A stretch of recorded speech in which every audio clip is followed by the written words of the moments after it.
आज मैं आपसे शेयर करने जा रही हूँ कि किसी महंगे पौधे को खरीदकर हम किस तरह से उसकी कटिंग्स कर ढेर सारे पौधे तैयार कर सकते हैं। अगर हम कोई पौधा थोड़ा महंगा खरीदते हैं, ये जो प्लांट आप देख रहे हैं ये सेटन पोथोस है। इसे मैंने नर्सरी से 300 में लिया था। इसकी मैंने ढेरों कटिंग्स कर नए नए पौधे तैयार कर लिए। इसमें मुझे खुशी मिलती है कि मैंने एक महंगा पौधा खरीद कर उसके ढेर सारे पौधे बना लिए। नमस्कार दोस्तों, मैं हूँ जयंती और आप देख रहे हैं जेमीज जंगल गार्डन। इस प्लांट्स की देखिए कितनी लंबी लंबी जो ब्रांचेस हो गई है, सभी में एरियल रूट्स आपको दिख रहे होंगे। इनकी कटिंग्स कर आप ये ढेरों पौधे बहुत आसानी से बना सकते हैं। मैं इस पौधे को जब लेकर आई थी उसी समय मैंने इसे कट कर दिया और इसकी कटिंग्स को कुछ को कोकोपीट में और कुछ को सैंडी सॉइल में मैंने लगा दिया। मेरी कटिंग्स बहुत अच्छी तरह से चल गई है। मैंने आज उसे रिपोर्ट करने के लिए जब निकाला तो मैंने पाया कि उसमें ढेर सारे रूट्स निकल आई है। तो इस तरह से अगर हम किसी महंगे, देखिए इसकी जड़ें को आप देख सकते हैं कितनी, ये इसे मैंने कोकोपीट में लगाया था। कोकोपीट में और सैंडी सॉइल दोनों में ही जड़ें बहुत अच्छे से निकल आई है। आपको दिख रही है प्लांट भी ग्रो करना शुरू कर चुका है। कोकोपीट में मैं प्लांट को नहीं रहने दूंगी क्योंकि इसमें ओवर वाटरिंग का खतरा होता है और रूट्स डैमेज भी हो जाते हैं। इसलिए मैं इसे अपने नॉर्मल जो सैंडी सॉइल होती है, गार्डन सॉइल, उसी में लगाऊंगी। ये भी कोकोपीट में ही लगा हुआ है। आप चाहे सैंडी सॉइल में लगाएं या कोकोपीट में, जड़ें दोनों में ही निकलती है। आज मैं वही आपसे शेयर करूंगी। लेकिन कोकोपीट में जड़ें थोड़ी जल्दी निकलती है, ये बात बिल्कुल सही है, पर आपको ओवर वाटरिंग नहीं करनी होगी, बहुत ज़्यादा ख्याल रखना होगा। क्योंकि मेरी कुछ जड़ें मैंने पाया कि डैमेज भी हो चुकी है, कुछ जड़ें गलने लगी है। इसलिए समय रहते इन्हें रिपोर्ट कर नए पॉट में शिफ्ट करना होगा, वरना मेरा प्लांट पूरी तरह से ख़राब हो जाएगा। इस प्लांट को मैंने देखिए सैंडी सॉइल में लगाकर इसे रखी थी और इसमें भी जड़ें निकल आई है। देखिए कितनी अच्छी जड़ें इसमें निकल आई है।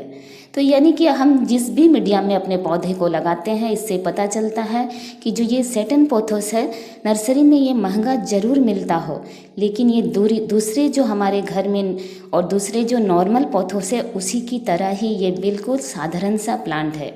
इसकी कोई खास डिमांड नहीं है। ऐसा नहीं कि ये हमारे घर में कटिंग इसकी लगेगी नहीं, ऐसा नहीं है।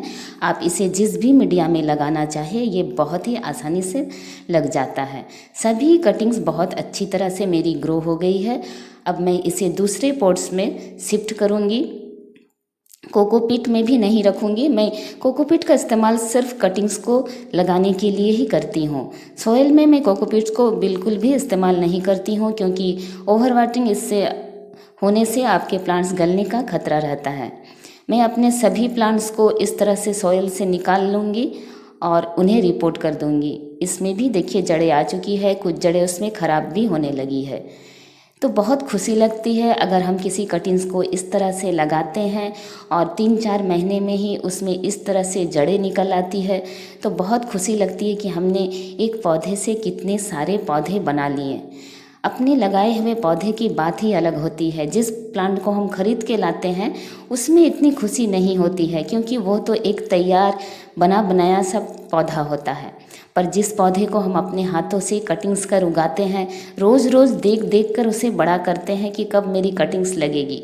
यहाँ पर देखिए ये है फिलोडेंड्रन सिल्वर सोट का प्लांट। इसकी भी कटिंग्स मैंने कोकोपीट में लगा दी थी।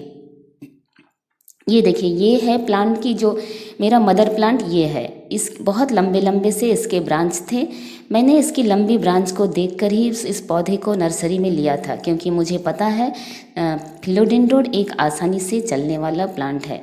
मैंने उसकी सारी छोटी छोटी कटिंग्स को इस तरह कोकोपीट में यहाँ पर लगा दिया और उसकी टिप की कटिंग को इस तरह सैंडी सॉइल में। देखिए टिप की कटिंग भी लग चुकी है और जिसे मैंने कोकोपीट में लगाया वो कटिंग भी लग चुकी है। आज इस सब को मैं रिपोर्ट करूंगी क्योंकि ज़्यादा दिन तक कोकोपीट में रहने से भी प्लांट्स के रूट्स डैमेज होने लगते हैं। आपको जड़ें दिख रही होगी, कितनी सुंदर सी जड़ें आ चुकी है। नीचे देखिए जो जड़ें 2 बड़ी आई है वो जड़ें खराब हो गई है। ऊपर में जो सफ़ेद सफ़ेद दिख रही है वो जड़ें अच्छी है। इसलिए ज़्यादा दिन तक कोकोपीट में रखने से पानी का ओवर वाटरिंग अगर हो गया तो पौधा ज़रूर से ख़राब हो जाता है।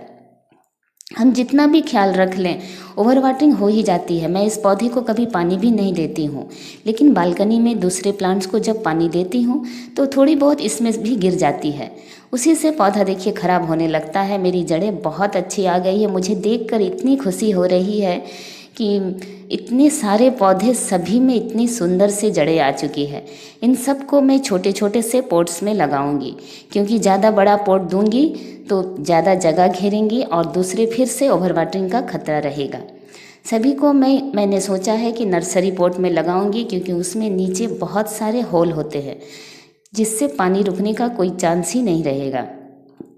अगर छोटे छोटे मिट्टी के पॉट है तब तो बहुत ही अच्छे हैं, पर मिट्टी के मेरे छोटे पॉट्स है नहीं, इसलिए मैं प्लास्टिक के पॉट का ही इस्तेमाल करूँगी। अगर आप भी अपनी कटिंग्स को ग्रो करना चाहते हैं तो सैंडी सॉइल में भी लगा कर देखें और कोकोपीट, दोनों में ट्राई करें। हमेशा पौधों के साथ एक्सपेरिमेंट करते रहें। ऐसा नहीं कि एक ही मीडिया में लगाकर आपने अपनी सारी कटिंग्स को ख़राब कर दी। महंगे पौधों के साथ थोड़ा सा केयर करें, इन्हें कोकोपीट में भी लगाएं और सैंडी सॉइल में भी लगाएं। क्योंकि मैंने जब इस पौधे को नर्सरी से लेकर आई थी तब ये कोको हस्क में लगा हुआ था। इससे पता चल जाता है पौधे को कौन सा मीडिया पसंद आता है। ये पौधा देखने में जितना खूबसूरत है उतना ही लो मेंटेनेंस है। फिलोडेंड्रन की जितनी भी वैरायटी है सभी बहुत लो मेंटेनेंस होती है। अगर आप बिगिनर्स हैं और कुछ ऐसे पौधे चाहते हैं जो बिना मेंटेनेंस में चले तो आपको फिलोडेंड्रन, पोथोस और सिंगोनियम, इन सारे पौधों को अपने गार्डन में ऐड करना चाहिए। ये सारे बिल्कुल ही लो मेंटेनेंस में चलने वाले पौधे होते हैं। सिर्फ सिंगोनियम में आपको थोड़ी बहुत पेस्टिसाइड का इस्तेमाल करना होगा, लेकिन पोथोस और फिलोडेंड्रन तो बहुत ही आसानी से चलता है। इसमें किसी भी तरह का पेस्ट का अटैक भी नहीं होता है। कुछ कटिंग अच्छे से ग्रो नहीं हुई, उन्हें मैं फिर से कट कर फिर से लगा दूंगी, क्योंकि नीचे देखिए जड़ें तो नहीं आई हैं पर स्टेम बिल्कुल ठीक है। हो सकता है बारिश में फिर से उसमें जड़ें आ जाए। किसी भी कटिंग्स को फेंकने के बजाय लगाना ज़्यादा बेहतर है। पता नहीं कब कौन सा प्लांट्स लग जाए। और इस कटिंग्स को भी मैं फिर से काट कर लगा दूंगी इसी मीडिया में। फिर से मेरे पौधे बहुत सारे तैयार हो जाएंगे। तो आप भी अपने नए महंगे पौधों के साथ ऐसा कर सकते हैं। अब इन सारे पौधों को मैं रिपोर्ट करूंगी, उसके बाद ही आपसे शेयर करूंगी, क्योंकि ये पौधे इतने नाजुक है। रिपोर्ट करते समय एक हाथ से कैमरे पकड़ना और दूसरे हाथ से रिपोर्टिंग करना ये संभव नहीं होता है। इसलिए मैंने कैसे रिपोर्ट किया है ये सब आपसे मैं शेयर कर रही हूँ। ये देखिए नर्सरी पॉट में मैंने सबसे नीचे थर्मोकोल के छोटे छोटे टुकड़े रखे हैं, ताकि उसके जो बड़े बड़े होल है वो थोड़े से ढक जाएं, वरना सारी मिट्टी बाहर निकल जाएगी।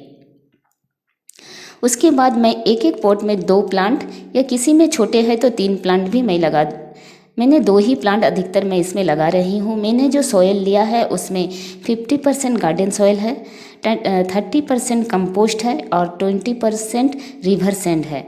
थोड़ी सी मैंने इसमें राइस हस्क मिलाई है, मेरे पास थी तो, ऐसा कोई ज़रूरी नहीं है।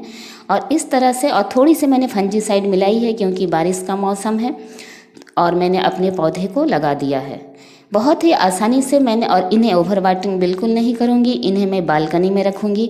अभी तो मैं इनमें पानी भी बिल्कुल नहीं दूँगी, क्योंकि मेरी मिट्टी में थोड़ी सी नमी है, बिल्कुल ड्राई मेरी सॉयल नहीं है, इसलिए मैं पानी बिल्कुल भी नहीं दूँगी। 2 दिन के बाद ही इनमें थोड़ी हल्की हल्की पानी इसमें मैं वाटर दूँगी। और आप इसे मैं छत में बिल्कुल भी नहीं रखूँगी जहाँ सीधे इसके ऊपर बारिश का पानी पड़े। मैं इसे अपने बालकनी में रखूँगी। इसे मैं बारिश का पानी ज़रूर से दूँगी, लेकिन सीधे नहीं, किसी भी मग में लेकर थोड़े थोड़े इसमें डालूँगी। अगर आपको मेरी ये वीडियोस पसंद आती है तो प्लीज़ मेरे चैनल को लाइक, शेयर और सब्सक्राइब करना ना भूलें, और मुझसे जुड़े रहने के लिए बेल आइकन को भी प्रेस करें। मेरी वीडियोस आपको कैसी लगती है ये भी अगर आप कमेंट्स कर मुझे बताएं तो मुझे अच्छा लगेगा। और देखिए यहाँ पर मैंने कुछ सिंगोनियम की कटिंग्स भी लगाई है, क्योंकि ये मौसम है नए पौधे तैयार करने का, अपने कटिंग्स लगाने का। सिंगोनियम की जो भी वैरायटी आपके पास है आप उसे डिवाइड कर नए पौधे इस समय तैयार कर लें। सभी को मैंने नर्सरी पॉट में ही लगाया हुआ है, और इसी मॉनसून के एंड होते होते सभी सिंगोनियम बिल्कुल बूसी हो जाएगा। इसीलिए जो भी काम करना है जुलाई मंथ में ही कीजिए, ताकि सितंबर आते आते आपको अपने किए हुए काम का रिजल्ट देखने को मिले। और मैंने सभी पौधों को मैं रिपोर्ट कर चुकी हूँ। ये मेरे पौधे बिल्कुल तैयार हैं। इन्हें मैं अपने बालकनी में शेड में रखूँगी, पानी ज़्यादा नहीं दूँगी, मेरे पौधे बिल्कुल अच्छे से चलेंगे। आप भी ऐसे पौधे को खरीद सकते हैं जो लो मेंटेनेंस है। महंगे होते हैं ज़रूर, लेकिन हम उन्हें आसानी से नए नए पौधे तैयार कर सकते हैं। तभी हमें ज़्यादा महंगे होने का भी दुख नहीं होता है। ये फिलोडेंड्रोन का प्लांट मुझे 250 का मिला था, यानी एक प्लांट 300 का और दूसरा 250 का। इन दोनों पौधों से आज मैंने कितने सारे तैयार कर लिए हैं।